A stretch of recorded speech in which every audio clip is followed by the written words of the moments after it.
Welcome to my channel. ఈ వీడియోలో పెన్షనర్లకు భారీ ఊరట. పెన్షనర్లకు కూడా ఆ ప్రయోజనాలు అందాల్సిందే. సో హైకోర్టు ఉత్తర్వులు జారీ. పూర్తి వివరాలు వీడియోలో తెలుసుకుందాము. వీడియోని అయితే ఎక్కడే కానీ స్కిప్ చేయకుండా ఎండ్ వరకు చూసేయండి. అప్పుడే ఇన్ఫర్మేషన్ పూర్తిగా అర్థమవుతుంది. వీడియో చూస్తున్న ప్రతి ఒక్కరు వీడియోకి లైక్ చేయండి ఫ్రెండ్స్. ఈ వీడియోని తోటి పెన్షనర్ మిత్రులతో షేర్ చేయండి. కొత్తగా చూస్తున్న వారు ఇంకా ఎవరైనా మన ఛానల్ని సబ్స్క్రైబ్ చేసుకున్నట్లయితే వెంటనే మన ఛానల్ని సబ్స్క్రైబ్ చేసుకోండి. దీని ద్వారా నేను చేసే లేటెస్ట్ వీడియోస్ అన్నీ మీ వరకు రీచ్ అవుతాయి. ఇక ఆలస్యం చేయకుండా వివరాల్లోకి అయితే వెళ్ళిపోదాము. ఫ్రెండ్స్, ఇక విషయానికి వచ్చినట్లయితే పెన్షన్ ప్రయోజనాలకు తాత్కాలిక సర్వీసులను పరిగణించాలి. హైకోర్టు చారిత్రాత్మక తీర్పు విడుదల. ఉద్యోగులకు భారీ ఊరట. ప్రభుత్వ ఉద్యోగుల పదవి విరమణ ప్రయోజనాల లెక్కింపులో కీలకమైన మార్పును సూచిస్తూ గౌరవనీయ హైకోర్టు ఒక చారిత్రాత్మక తీర్పును వెలువరించింది. ఉద్యోగి అందించిన తాత్కాలిక లేదా ఒప్పంద కాంట్రాక్ట్ సర్వీస్ను కూడా వారి మొత్తం అర్హతల సర్వీస్లో భాగంగా పరిగణించి పెన్షన్ మరియు ఇతర పదవి విరమణ ప్రయోజనాలను కల్పించాలని స్పష్టం చేసింది. ఈ తీర్పు అనేక సంవత్సరాలుగా తాత్కాలిక ప్రాతిపదికన పనిచేసి ఆ తర్వాత రెగ్యులరైజ్ అయిన ఉద్యోగులకు, అలాగే ఇప్పటికే పదవి విరమణ చేసిన వారికి కూడా వర్తించే అవకాశం ఉండటంతో రాష్ట్ర వ్యాప్తంగా ఉద్యోగ వర్గాల్లో హర్షాతిరేకాలు వ్యక్తమవుతున్నాయి. కేసు నేపథ్యం మరియు పిటిషనర్ల వాదన. పిటిషనర్లు హైదరాబాద్లోని ప్రభుత్వ ఆయుర్వేదిక్ హాస్పిటల్లో వైద్యాధికారినిగా పనిచేస్తున్న డాక్టర్ సి నిర్మల మరియు మరొక 51 మంది, మొత్తం 52 మంది పిటిషన్లను హైకోర్టు దాఖలు చేశారు. సమస్య ఏంటంటే, పిటిషనర్లు 2002 నుంచి 2006 వరకు కాంట్రాక్టు పద్ధతిలో వైద్య సేవలు అందించారు. ఆ తర్వాత వారి సేవలు క్రమబద్ధీకరించబడ్డాయి. అయితే వారి పెన్షన్ మరియు ఇతర పదవి విరమణ ప్రయోజనాలను లెక్కించేటప్పుడు ప్రభుత్వం వారి ఒప్పంద ప్రాతిపదికన చేసిన పని కాలానికి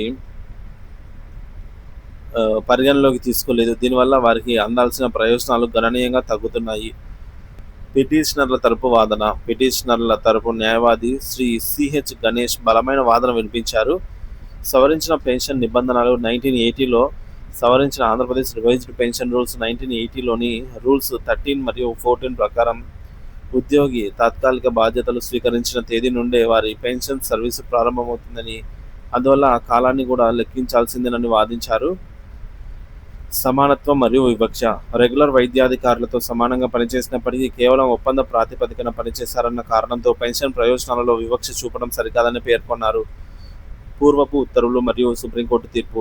ఇదే విధమైన కేసులలో తాత్కాలిక సర్వీసును పరిగణించి పెన్షన్ ప్రయోజనాలు కల్పించాలని గతంలో ఇదే హైకోర్టు పలుమార్లు ఉత్తర్వులు జారీ చేసిందని గుర్తు చేశారు. ముఖ్యంగా Devarakonda Lakshmi versus state of Andhra Pradesh కేసులో కూడా గౌరవనీయ సుప్రీంకోర్టు ఇచ్చిన తీర్పు ఆధారంగా ఆ ఉత్తర్వులు వెలువడ్డాయని న్యాయమూర్తి దృష్టికి తీసుకొచ్చారు. హైకోర్టు విచారణ మరియు తీర్పు. విచారణ. ఈ పిటిషన్పై జస్టిస్ సూర్యపల్లి నంద విచారణ చేపట్టారు. ఇరుపక్షాల వాదనను సమర్పించిన ఆధారాలను, చట్టపరమైన అంశాలను క్షుణ్ణంగా పరిశీలించారు. న్యాయమూర్తి పరిశీలనలు. సవరించిన పెన్షన్ నిబంధనలు 1980 తాత్కాలిక సర్వీసు పెన్షన్ ప్రయోజనాలకు పరిగణించాలనే విషయాన్ని స్పష్టంగా సూచిస్తున్నాయని న్యాయమూర్తి అభిప్రాయపడ్డారు. గౌరవనీయ సుప్రీంకోర్టు మరియు ఉమ్మడి ఆంధ్రప్రదేశ్, ప్రస్తుత తెలంగాణ మరియు ఆంధ్రప్రదేశ్ హైకోర్టులు ఇదే అంశంపై గతంలో వెలువరించిన పలు తీర్పులను ప్రస్తావించారు. ఈ తీర్పులన్నీ తాత్కాలిక సర్వీస్ పెన్షన్ ప్రయోజనాలకు లెక్కించాలనే దిశగా ఉన్నాయని గుర్తించారు. ఉద్యోగి అందించిన సేవ, అది తాత్కాలికమైన లేదా శాశ్వతమైన, ప్రభుత్వానికి అందించిన విలువైనదని దానిని విస్మరించడం సహజ న్యాయ సూత్రాలకు విరుద్ధమని పరోక్షంగా సూచించారు. తుది తీర్పు. వాదనలు విన్న తర్వాత జస్టిస్ సూర్యపల్లి నంద చారిత్రాత్మక తీర్పును వెలువరించారు. పదవి విరమణ ప్రయోజనాలను కల్పించడంలో ఉద్యోగి అందించిన తాత్కాలిక సర్వీస్ను కూడా ఖచ్చితంగా పరిగణలోకి తీసుకోవాల్సిందే. పిటిషనర్ల విషయంలో వారు ఒప్పంద ప్రాతిపదికన పనిచేసిన కాలానికి వెంటనే వారి మొత్తం సర్వీసులో కలిపి సవరించిన పెన్షన్ మరియు ఇతర పదవి విరమణ ప్రయోజనాలను లెక్కించి ఆ ప్రాతిపదికనను తక్షణమే ఆమోదించి బకాయిలతో సహా చెల్లించాలని ప్రభుత్వానికి విజ్ఞప్తి చేశారు. సో తీర్పు యొక్క ప్రాముఖ్యత మరియు ప్రభావం. ఉద్యోగులకు భారీ ఊరట. ఈ తీర్పు వేలాది మంది ఉద్యోగులకు, ముఖ్యంగా సంవత్సరాల తరబడి తాత్కాలికంగా లేదా కాంట్రాక్ట్ పద్ధతిలో పనిచేసి ఆ తర్వాత రెగ్యులరైజ్ అయిన వారికి భారీ ఊరటనిస్తుంది. వారి పెన్షన్ మొత్తం గణనీయంగా పెరిగే అవకాశం ఉంది. పెన్షనర్లకు వర్తింపు. ఇదే విధమైన పరిస్థితులలో ఇప్పటికే పదవి విరమణ చేసి తక్కువ పెన్షన్ పొందుతున్న వారు కూడా ఈ తీర్పు ఆధారంగా చేసుకొని న్యాయస్థానాన్ని ఆశ్రయించే అవకాశం ఉంది.